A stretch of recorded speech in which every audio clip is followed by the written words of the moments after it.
So next up, I'm delighted to introduce Dr. Margot Paul, a licensed clinical psychologist and clinical assistant professor at Stanford's Department of Psychiatry and Behavioral Sciences.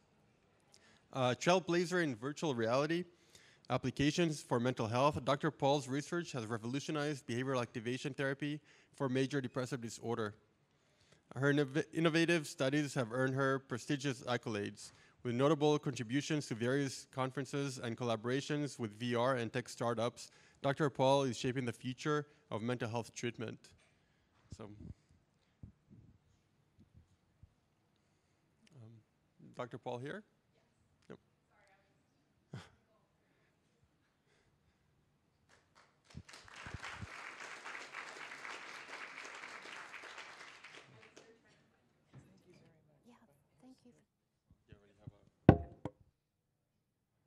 Oh, here we are. Yes, that's it. All right. There's our remote. Okay. Which one do I? So the green one needs to go forward. Okay, perfect. All right. Hello, everyone, and thank you, Omer, for that introduction. And I'm very excited to be back here today to talk about how depression treatment can be enhanced using virtual reality and also dive into hardware and software considerations. My goal for you all today is to understand how virtual and extended realities can be integrated into an existing evidence-based protocol for depression called behavioral activation, to review the feasibility and efficacy of doing so, and to discuss the considerations for hardware and software choices when integrating these technologies into your clinical practice. But first off, why do we care about enhancing depression treatment using virtual reality? Well, depression is a global concern that causes significant distress. Depressive disorders are among the leading driver for years lived with disability. Suicide, which is associated with depression, is the second leading global cause of death for younger adults. And depression is really common. In the United States, a person has more than a 20% chance of experiencing a major depressive episode in his or her life. And less than 1 in 4 people in low to middle income countries receive treatment due to barriers such as mental health stigma that virtual and virtual realities could potentially help mitigate. There are many evidence-based treatments for depression. Behavioral activation is one of them. The behavioral theory of depression says that people become depressed because they're not experiencing enough positive reinforcement. In other words, they're not doing enough things that give them a sense of pleasure, that make them feel good, or a sense of mastery, make them feel accomplished. So therefore, behavioral activation is a structured and very brief psychotherapeutic approach that aims to increase people's engagement in these adaptive activities, doing things that bring them joy, make them feel accomplished, decrease engagement in activities that maintain depression, and increase their risk for depression, such as withdrawal or staying in bed, staying in your house, and solve problems that limit people's access to reward. Research has illustrated that behavioral activation is just as effective as a full cognitive behavioral therapy approach for depression. So it's very easy to implement and very effective to treat depression. Okay. So now, how does behavioral activation in depression have to do with technology and VR and extended reality? Well, XR is becoming increasingly popular among consumers. These immersive technologies, such as VR, are being used to solve multiple barriers to mental health care, like improving access to content not readily available in real life. Brenda just provided great examples of how VR can be used for exposure therapy. And decades of research have illustrated that these immersive technologies are now evidence-based in treating a variety of psychiatric diagnoses, such as PTSD, social anxiety disorder, specific phobia, using controlled cue desensitization. However, very limited research has looked at virtual reality and its use of treating depression. Last year, I presented findings on how VR could be implemented into the evidence-based brief behavioral activation protocol. My goal was to look to see whether or not virtual reality could be just as effective as in real life behavioral activation by simulating these pleasant experiences. I therefore used a very simple Pico headset, where I uploaded 37 VR 360 videos to the headset, and the individuals in the extended reality arm doing behavioral activation were asked to complete their activities for homework in this XR, so in the Pico headset using the 37 activities. I then compared it to traditional in real life behavioral activation as well as a non-treatment control group just to control for time effects on depression. We did find that using this virtual reality treatment to enhance behavioral activation was feasible to do. It was acceptable to participants, meaning they liked it. It was tolerable. There was very little simulator sickness and no adverse events. And it also showed initial clinical efficacy in treating symptoms of depression, very similar to engaging in these activities in real life, to traditional behavioral activation. So what I wanted to do next is to iterate these previous findings and iterate the protocol based on previous feedback from these participants. And these participants said, okay, this is great. We really like that there's 37 different things to choose from, 360-degree videos. However, we want more interactive options. We want to be able to choose more things. So the current study I'm going to be presenting on today used a MetaQuest 2, which was commercially available. It was very important to be software agnostic for us. We wanted to be as similar to traditional behavioral activation as possible, meaning we didn't want to limit to certain software, like the previous study had 37 preloaded. These participants were told that they could choose anything that they wanted from within the MetaQuest 2. They just had to use the MetaQuest 2 to engage in these activities rather than engaging in these activities in real life.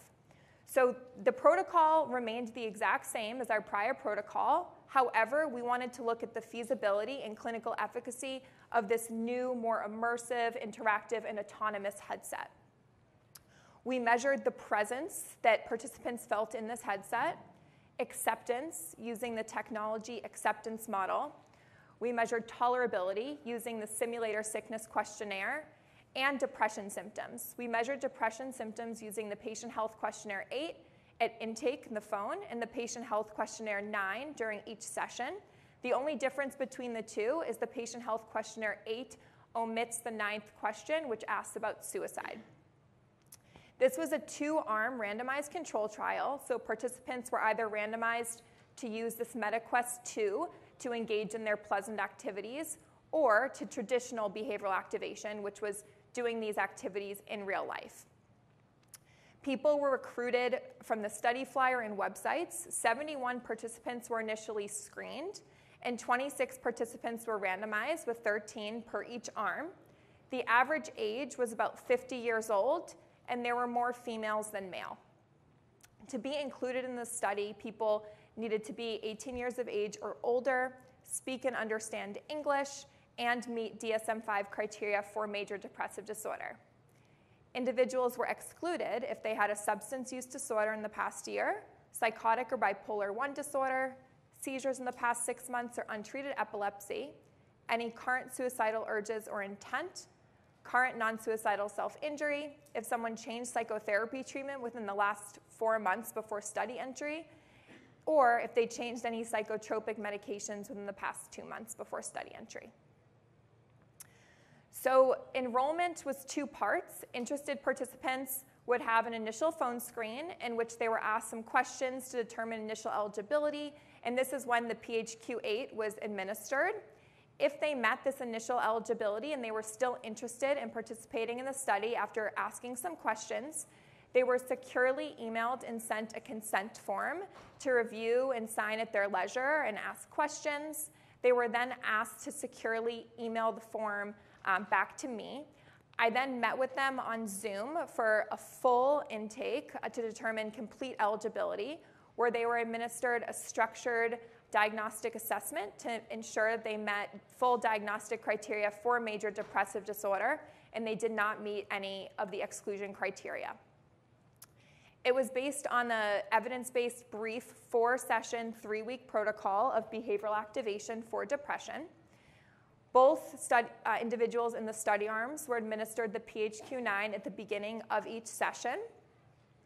The only difference, again, between the two study arms is participants in the XR arm were sent the MetaQuest 2 before the study began and asked to complete these homework activities in the MetaQuest, whereas the traditional were asked to complete them in real life.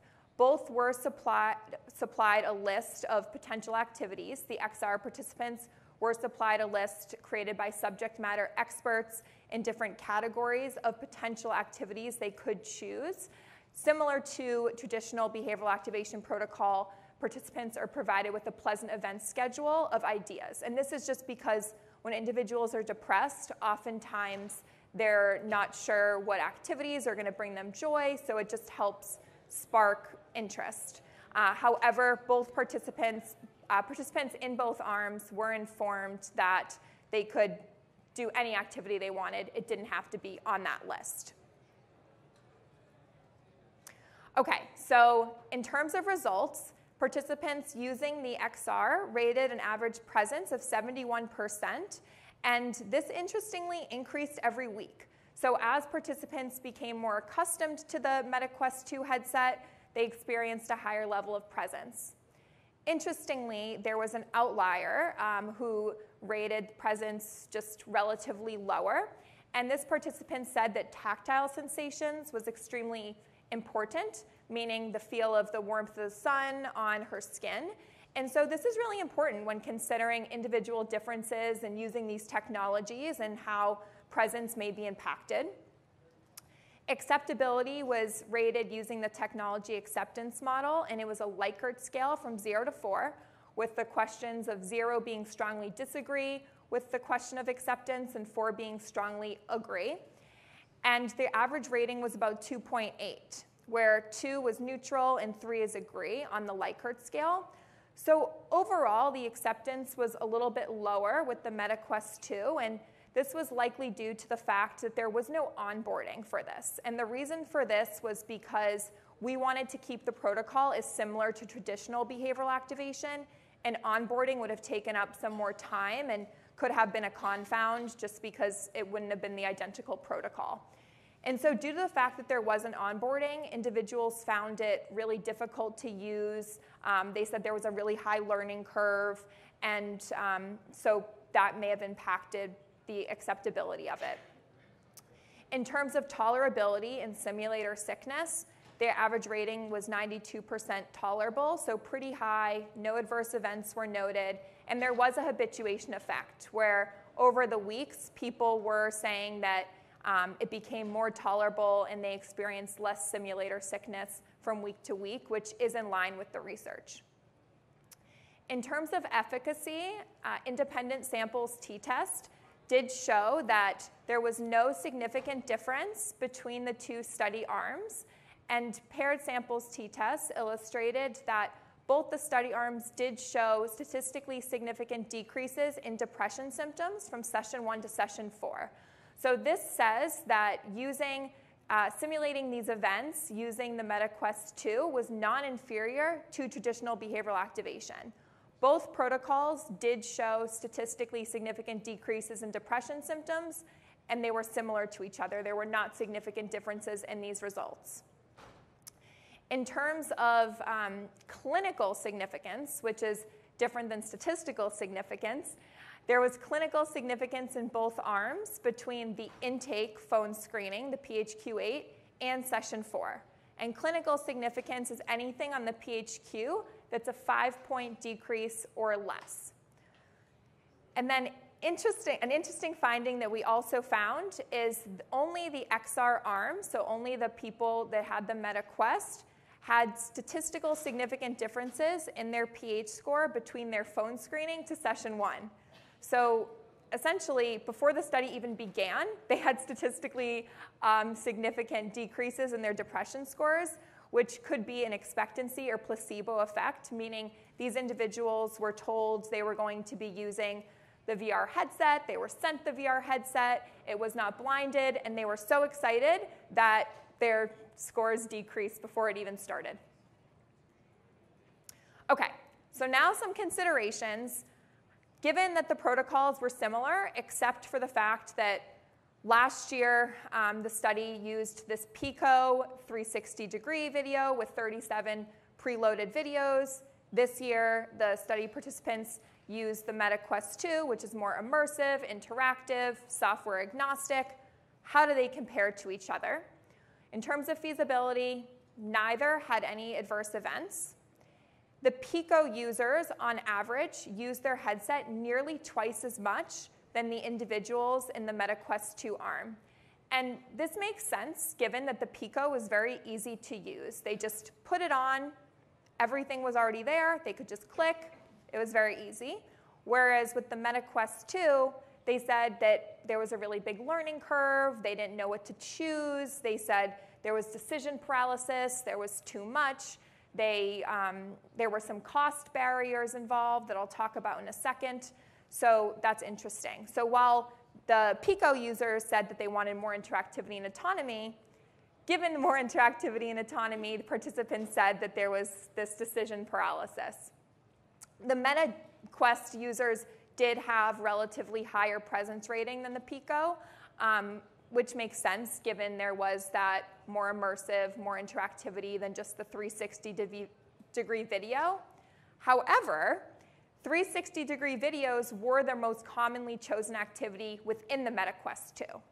And this is likely due, again, to just the fact that it was easier. They could just go on YouTube, access the 360-degree videos. There was no cost. So they just were, even though they could have used anything, they were more likely to use 360-degree videos. In terms of acceptability, the Pico was more acceptable to users than the MetaQuest 2. And again, this is probably due to the simplicity and the lack of the learning curve in terms of the Pico versus the MetaQuest 2. And this is in line with the literature that says the more simple and easier to use the device, the more acceptable it would be to users. Tolerability is quantitatively very similar among the two. Both did show habituation effects. Again, they rated their simulator sickness lower from week to week, which is in line with the research. However, qualitatively, individuals using the MetaQuest 2 found it heavy, uncomfortable on their face, so maybe qualitatively a little bit less tolerable than the Pico. In terms of efficacy, both the Pico and the MetaQuest 2 were efficacious in treating symptoms of depression during this really brief protocol. So the current study did have several limitations that are important to note. The quantitative and qualitative measures were subjective and completed by participants. So in other words, there was no way for us to track whether or not the people in the traditional behavioral activation did the activities they said they would, or how long they spent. Similarly, we did not track in the MetaQuest 2 whether or not they did the activities they said, or for how long they were in there. So there's always room for error. Also, the PHQ-9 is a self-report measure, and so there's always room for error and bias there as well. Also, it's important to note this is a really brief protocol. There was no follow-up, so it's unknown whether or not there were the mood gains. And the duration of the study is really short. So participants, especially in the extended reality MetaQuest 2 arm of the study, said that they wanted it to be longer. This is just because, again, it took time for them to become used to the headset, and they said that as they were becoming more used to it, they would have used it more. Also, a lot of the apps within the headset do have some costs, so people were likely to choose the free trials because they said that given that it was such a short duration of time, they didn't want to spend money on applications and then have to ship the headset back. Additionally, given the short duration, they said that it could have, like 1 week, someone was sick and wasn't able to use the headset. And so because of that, she felt sad. She was like, can I use it for another week? And that would have been a protocol break. So there were individual differences that may have impacted mood from week to week that wasn't due to the study and to the engaging in the pleasant activities, be it real life or be it VR. Also, the cost barriers. So in terms of acceptability, one of the questions was how likely are you to use it in the future? and the MetaQuest 2 participants said that the device was too expensive, so they wouldn't really feel likely to go out and purchase it in the future. So in terms of future directions then, it'd be interesting to replicate the study, again, with a larger sample size, have that longer trial duration to see what happens when people do have the ability to use this headset for a longer period of time, and also follow up to see whether the mood gains are sustained. Also, to create a similar study with more accessible and lower cost options, we do know that 360-degree video is effective in treating symptoms of depression, both with the Pico and using the MetaQuest YouTube 360. Maybe a Google Cardboard, which would really increase accessibility to individuals, given that it's low cost. Also engaging a similar study with older adults, such as perhaps in a nursing home where people can't really go out and do things and they're able to engage in these activities in XR. So in conclusion, these findings do support previous report that using XR as a substitute for these in real life pleasant activities is feasible. It's acceptable and tolerable, and this remained true even when using a more difficult and interactive headset. Also, it demonstrated that using this XR headset may not be inferior to doing these activities in real life, and that there may be these expectancy or placebo effects. So people may be really excited to use the XR, and therefore that could help stimulate them enough to decrease these symptoms of depression, which then leads to the fact that clinicians can consider offering to use extended realities to simulate these pleasant activities in a behavioral activation protocol, maybe as a first step. If people are feeling really depressed, they're having a hard time going out and doing activities in real life and really getting that motivation, picking up a VR, using it to get enough mood gains to then do things in real life. So again, not to replace real life activities, but as Brenda said, just another tool, an adjunct method that could be used given individual differences and what a person would prefer. And so when deciding on a clinical approach, it's important to consider the pros and cons of a more interactive and immersive headset like the MetaQuest 2 versus a 360-degree video, Pico-type headset, Google Cardboard-type headset.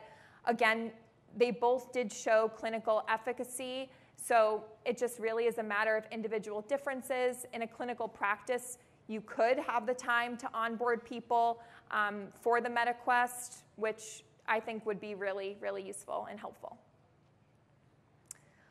All right, so thank you all.